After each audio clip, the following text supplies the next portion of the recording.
Hi friends, అందరూ ఎలా ఉన్నారు? ఆడపిల్లకి అందం ఉండొచ్చు కానీ మరీ ఇంత అందంగా ఉండటం వల్ల కూడా ఇలాంటి సమస్యలు ఎదుర్కొంటారా? అది కూడా ఒక శాపమేనా అని ఈ స్టోరీ విన్న తర్వాతే మీకు కూడా అర్థమవుతుంది. స్టోరీ మా ఫ్రెండ్ది. తన లైఫ్లో జరిగిన ఒక రియల్ హర్రర్ స్టోరీ. ఈ స్టోరీ జరిగిన తర్వాత తన లైఫే మారిపోయింది. దేవుడా, నాకే ఎందుకు ఇంత అందాన్ని ఇచ్చావు? ఈ అందం వల్ల నేను ఎన్ని సమస్యలు ఎదుర్కొంటున్నానో అది నాకే తెలుసు. నేను నల్లగా పుట్టినా ఇంత బాధపడేదాన్ని కాదేమో. ఇంత తెల్లగా ఇంత అందంగా పుట్టడం వల్లే నేను నా కుటుంబం నుంచి బయట నుంచి ఎన్నో సమస్యలు ఎదుర్కోవాల్సి వస్తుంది. ఎప్పుడైతే కాలేజ్కి వెళ్ళడం స్టార్ట్ చేశానో నా లైఫ్లో ప్రాబ్లమ్స్ కూడా అలాగే స్టార్ట్ అయ్యాయి. లవ్ చేయటాలు అలాంటివి అస్సలు ఇష్టం ఉండదు. మా ఇంట్లో కూడా అస్సలు ఒప్పుకోరు. నేను కాలేజీకి వెళ్ళడం స్టార్ట్ చేసిన తర్వాత మా క్లాస్మేట్ ఒక అబ్బాయి అయితే నన్ను గాఢంగా ప్రేమించాడు. నా పాలిట శాపంగా మారింది. ఎప్పుడైతే తను లవ్ చేస్తున్నాడు అని నాతో చెప్పాడో నేను నో అని చెప్పాను. అయితే కరెక్ట్గా దసరాకి హాలిడేస్ ఇచ్చారు. అప్పుడు మేమందరం చక్కగా ఇంట్లో ఎంజాయ్ చేసి మళ్ళీ కాలేజ్కి అయితే వెళ్ళిపోయాము. అప్పుడు తెలిసింది ఏంటంటే తను 2-3 రోజుల నుంచి అసలు కాలేజ్కే రావట్లేదు. తర్వాత క్లాస్లో అందరూ చెప్పుకుంటే విన్నాను, తను బైక్ యాక్సిడెంట్లో చనిపోయాడు. అయితే ఊరి లోపలికి వ్యాన్ రాదు, బయటే దించేస్తారు. అక్కడి నుంచి మా నాన్న కానీ మా తమ్ముడు కానీ వచ్చి తీసుకెళ్తారు. కానీ ఈరోజు ఎందుకో రాలేదని చెప్పి నేను అలాగే చీకట్లో నడుచుకుంటూ వెళ్తాను. ఇంటికి వెళ్ళే దారిలో ఒక మర్రి చెట్టు ఉంటుంది. అక్కడి నుంచొని చనిపోయిన అబ్బాయి నన్ను పిలుస్తున్నాడు. ఒక్కసారిగా అలా చూసి భయంతో చాలా వణికిపోయాను. నన్ను చూసి ఎందుకు భయపడుతున్నావు? భయపడకు, నువ్వంటే నాకు చాలా ఇష్టం, నేను నీకు తోడొస్తా పద ఇంటి వరకు. ఏమో కాళ్ళు చేతులు వణికిపోయి చెమట పట్టేస్తుంది. శ్రీ ఆంజనేయం ప్రసన్నాంజనేయం అనుకుంటూ అలాగే వెళ్తున్నాను. తను నా వైపే ఉన్నాడు, నాతోనే నడుస్తున్నాడు. ఇంక ఈలోపు మా నాన్న అయితే ఎదురొచ్చాడు. అమ్మయ్య, మా నాన్న ఒక్కసారిగా గట్టిగా పట్టుకుని, నాన్న నాకు చాలా భయం వేసింది ఈరోజు నువ్వు రాకపోయేసరికి అని చెప్పాను. ఏం భయం లేదు తల్లి, నేను ఉన్నాను కదా వచ్చేసే అని తీసుకెళ్ళాడు. ఇంకా సర్లే ఏదో నా భ్రమ అనుకొని నేనైతే ఇంకా స్నానం చేసి పడుకున్నాను. అదే అని చెప్పి నేను పడుకుంటే నన్ను ఎవరో లేపినట్టు అనిపించింది. లే అని తీరా చూస్తే తనే. ఇంకా నాకు చాలా భయం వేసింది. మా అమ్మ ఏమో గాఢ నిద్రలో ఉంది.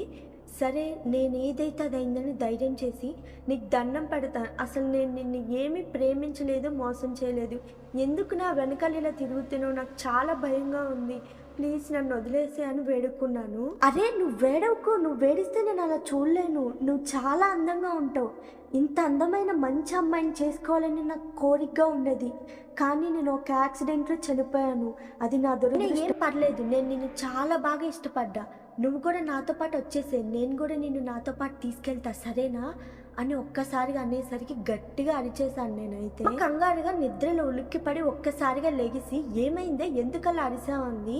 నేను జరిగింది మొత్తం చెప్పాను. వల్ల ఇప్పుడు ఇంట్లో పరిస్థితి ఇంకెలా ఉండబోతుందో, ముందు ఇంకా ఎన్ని సమస్యలు వస్తాయో అని నన్ను తిట్టి తర్వాత రోజు ఒక స్వామీజీని అయితే పిలిపించింది. అందుకే నేను 10th క్లాస్ వరకే చదివించి ఇంట్లో మిషన్ నేర్పించి పెళ్లి చేస్తా అని చెప్పా. నువ్వేమో నేను చదువుకుంటా అమ్మా, నేను చదువుకుంటా, ఇంటర్ వరకనే చదువుకోనివ్వండి అని మా ప్రాణాన్ని తీసి. అయినా ఇంత అందంగా ఉండే ఆడపిల్లని ఇలా బయటికి పంపిస్తే ఇలా జరుగుతుందని చుట్టుపక్కల ఎవరు చెప్పినా కానీ నేను వెళ్ళలేదు. మీ నాన్న అయితే అస్సలు ఒప్పుకోలేదు. ఏదో నేను చదివించాను, ఈ విషయం తెలిస్తే ఇప్పుడు నన్ను ఊరుకుంటా. అయినా ఇది దాగే విషయం అయితే కాదు, అర్థమైందా? నేను మీ నాన్నకి చెప్పేస్తాను రేపు పొద్దున్న లేకంగానే. ఎందుకంటే ఇది దాస్తే నీకే ప్రమాదం, మన ఇంటికే ప్రమాదం. తను నీ మీద ఎంత ఇష్టం పెంచుకొని తర్వాత చనిపోయాడు.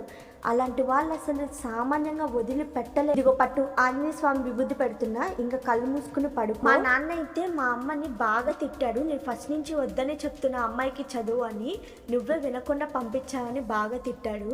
ఇంకా ఇప్పుడు జరగాల్సింది చూడాలని చెప్పి మా నాన్న తెలిసిన ఒక స్వామీజీని అయితే ఫోన్ చేసి పిలిపించారు. ఆయన అయితే 2 రోజులాగా వస్తానని చెప్పారు. ఇంకా మేము కూడా సర్లేమని ఊరుకున్నాము. ఇంకోటి ఏంటంటే మా ఇంట్లో ఇంకా కాలేజ్కి అయితే నన్ను మానిపించేశారు. ఇంకా నేనైతే ఇంట్లోనే ఉంటున్నాను. అన్నయ్య మధ్యాహ్నం అయితే వచ్చాడు, అన్నం పెట్టమన్నాడు. ఇంకా మా అమ్మ అయితే అన్నం పెట్టింది. ఇంకా మేమైతే హాల్లో అందరం కూర్చొని మాట్లాడుకుంటున్నాం. రేపు వస్తారంట స్వామీజీ, అసలు ఏంటో తెలుస్తుందని. తినే మా అన్నయ్య పళ్ళం ఇలా ఇసిరి నాన్న కాలర్ పట్టుకుని, ఏరా నన్ను విడిపించడానికి స్వామీజీని పిలుస్తావా? నీ వల్ల కాదు, వద్దు, ఆ పని చేయొద్దు, మీ కుటుంబాన్ని అంతా నాశనం చేస్తా, నాకు నీ కూతురు కావాలి, నీ కూతురు అంటే నాకు ఇష్టం, తను తీసుకుని వెళ్ళిపోతా, నన్ను వదిలేయండి, స్వామీజీ గీమీజీ అని అన్నారా ఏం లేదు. ఇంకా మా అందరికి ఒక్కసారిగా భయం వేసి అలా నుంచుండిపోయాము కొంతసేపు. ఆ తర్వాత రోజైతే స్వామీజీ వచ్చారు. స్వామీజీ అయితే చెప్పారు, ఇలా మీ అమ్మాయి మీద ఆ అబ్బాయి చాలా ప్రేమ పెంచుకున్నాడు.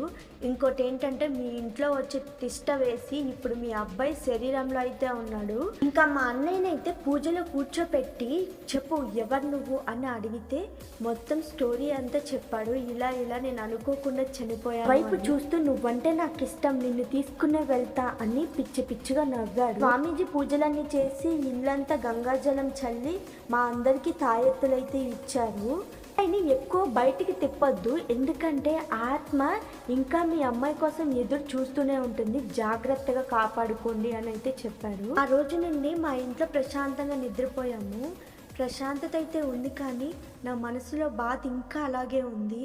అందరూ నా ఫ్రెండ్స్ అందరూ కాలేజీకి వెళ్తున్నారు, నాకే ఎందుకు ఇలా జరిగింది? కేవలం ఈ అందం వల్ల. మా ఇంట్లో అయితే చదువుకి నో చెప్పేశారు, ఇంక ఇంట్లోనే కూర్చోమన్నారు. కానీ నా లైఫ్ అయితే ఇలా అయింది. మా ఫ్రెండ్ నిజ జీవితంలో జరిగిన ఒక రియల్ హర్రర్ స్టోరీ ఫ్రెండ్స్. మరి ఎలా ఉంది ఈ స్టోరీ? విన్న తర్వాత మీ అభిప్రాయం ఏంటో కమెంట్ చేయండి. మీ లైఫ్లో కూడా ఇలాంటి హర్రర్ స్టోరీస్ ఏమైనా ఉంటే కమెంట్స్లో షేర్ చేసుకోండి. మరి వీడియో నచ్చితే లైక్ చేసి సబ్స్క్రైబ్ చేసుకోవడం మాత్రం మర్చిపోవద్దే.